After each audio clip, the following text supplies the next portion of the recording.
The Roaring Twenties. It gave us jazz, flappers, The Great Gatsby, Prohibition, and the first ever radio ad. Visit our new apartment homes in Hawthorne Court, Jackson Heights, where you may enjoy community life in a friendly environment. In 1922, the Hawthorne Court Apartments in New York paid AT&T $50 for 10 minutes of airtime.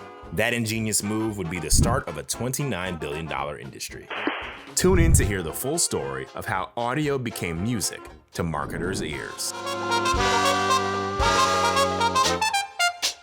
In the mid-1920s, AT&T sold that radio station to NBC, which revolutionized the game by broadcasting the same program across all of its local stations in what would become the first network model. A decade later, 90% of radio stations were selling ads.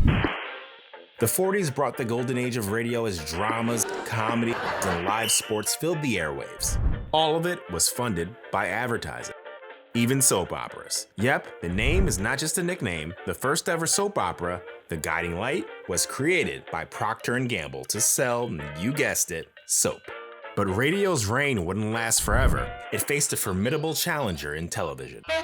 TV quickly became the new stage for music's rising stars, from Buddy Holly on The Ed Sullivan Show to the Beach Boys on American Bandstand and the Jackson 5 on Soul Train. While TV might have stolen the spotlight, radio quickly adapted thanks to one big advantage: cars.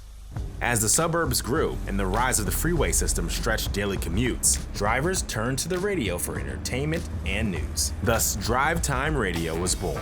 Coca-Cola was one of the brands that took full advantage. Its now iconic Things Go Better with Coke campaign turned soda into a soundtrack with legends like the Supremes, Aretha Franklin, and Ray Charles, each singing their own versions. Things go better with Coca-Cola, yeah, things go better with Coke. A year after the campaign debuted, Coca-Cola's annual sales increased by 31%. By the late 70s, radio met its cultural reckoning. Video Killed the Radio Star wasn't just a catchy hook. It became the first music video ever played on MTV in August 1981. Nearly 2 decades later, MTV's TRL redefined the music TV connection, ushering in a new era of music fans.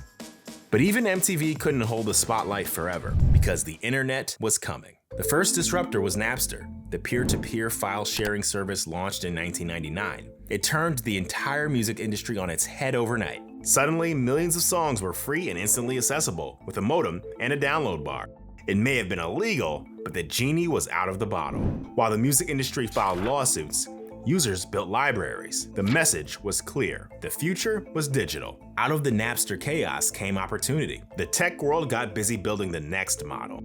Apple launched iTunes and the iPod, which put thousands of songs in your pocket. Then came Spotify, YouTube, and Pandora, who didn't just sell music, they streamed it. On demand, curated, personalized. Music was no longer on a hard drive. It lived in the cloud.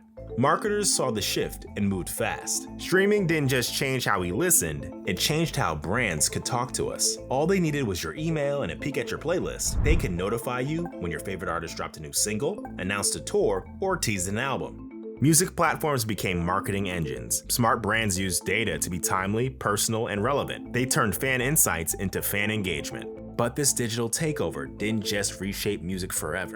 From This American Life and WBEZ Chicago, it's Serial, one story told week by week.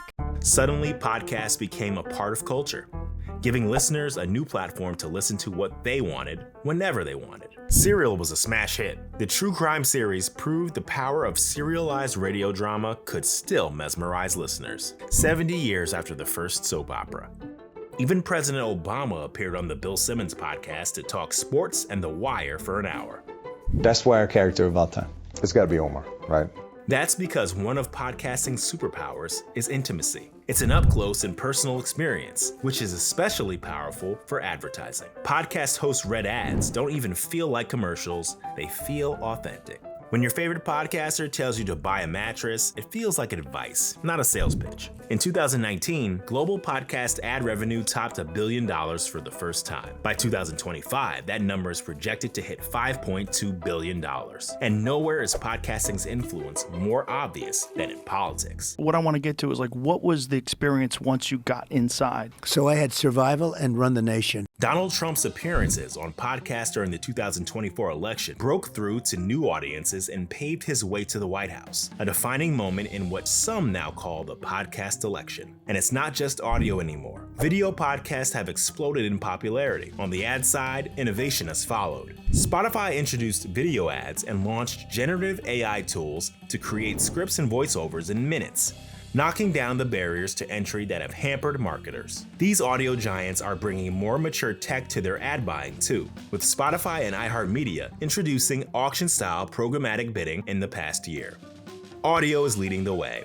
It's evolved from soap operas to having the universe in your pocket. From families huddled around the radio to fans streaming niche podcasts on demand. From soap jingles to AI-powered ad reads. And at the heart of it, it's still about storytelling, about sound, and the power of voice.